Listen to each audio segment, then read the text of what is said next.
Correct methods in daily life, food and nutrition habits. The three ways in which outside impulses enter our body in a coded manner and reaches our brain. They are to be decoded are food and drink, breathing, sensation of sound, touch, taste, sight, and smell.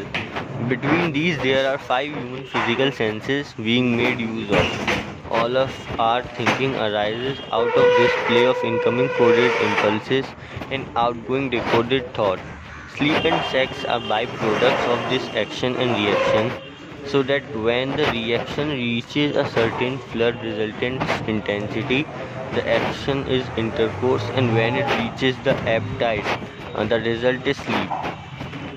Our study, therefore, in the first stage should be around these three factors: food and drink, breathing, sensation of sound, touch, sight, and smell, food and drink. To begin with, let there be no facts about eating and drinking, that vegetarian food could be better than non vegetarian and vice versa. For it is not the food we eat, but how and in what particular manner we eat that makes the difference. Kill not your hearts with excess of eating and drinking, says the master. Food should be simple and never rich. One course is better than many.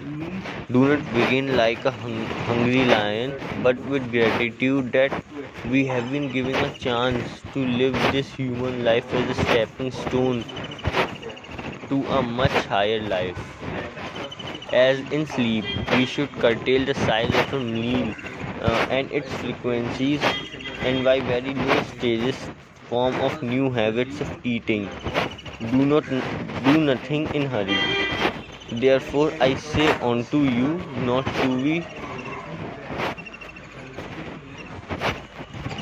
to be solicitous for your life, what you shall eat, nor for your body, what you shall put on. Is not life more than meat, and the body more than raiment? For persons over the age of 21, the main growth of the body is over. Food then meets the need to replace worn out tissues of the body. Therefore, we do not wish to recommend it this way of life. For those who have not yet completed 21 years, should they wish to follow, they are welcome to do so, as no harm will result.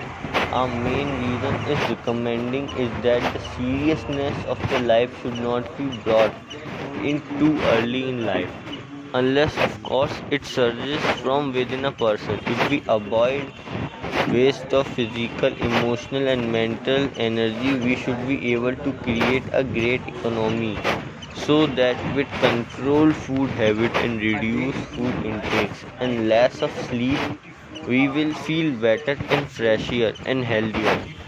After preventing waste, we also take remedial steps. The first step is to reduce all the food intake to zero before 10 or 11 am.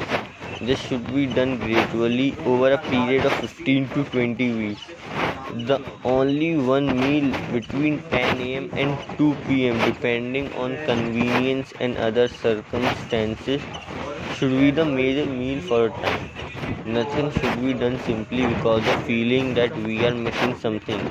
Take longer to curtail food if this feeling is registered.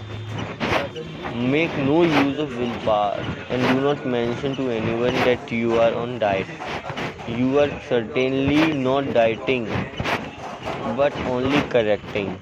If we have given up the pleasant way of life, that eating, drinking, and sleeping as much as and whenever we like, let us now with intense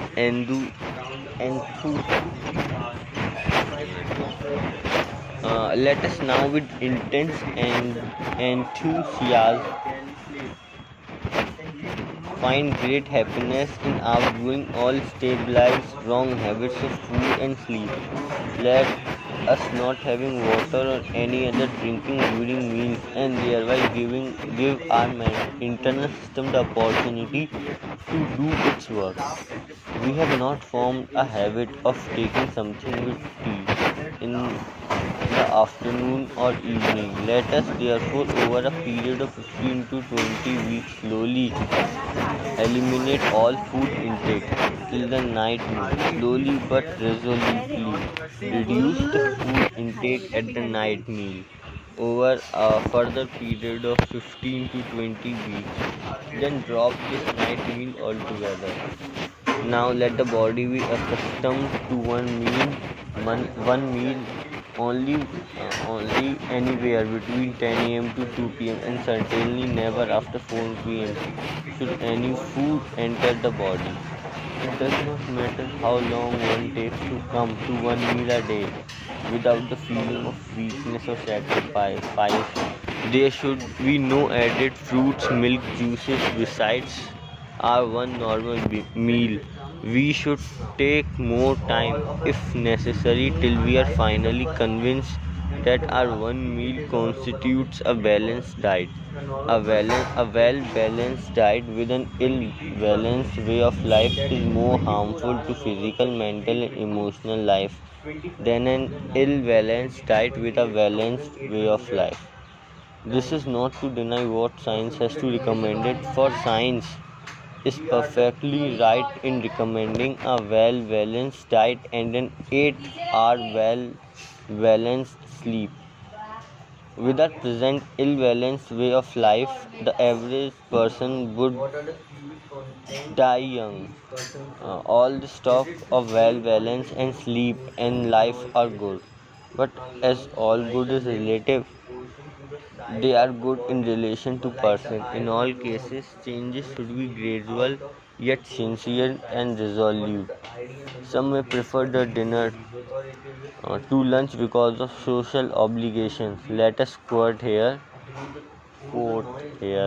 even in our deepest sleep, within the great hushed factory of the body, the swarming scavengers, repairmen, chemical workers are busy in clearing up the debris left over the day's activity, replenishing, replenishing the exhausted stores of hormones, repairing the wear and tear on the structure and organs, and building up supplies of bioelectrical energy within the ganglia and plexus for the next day's activities.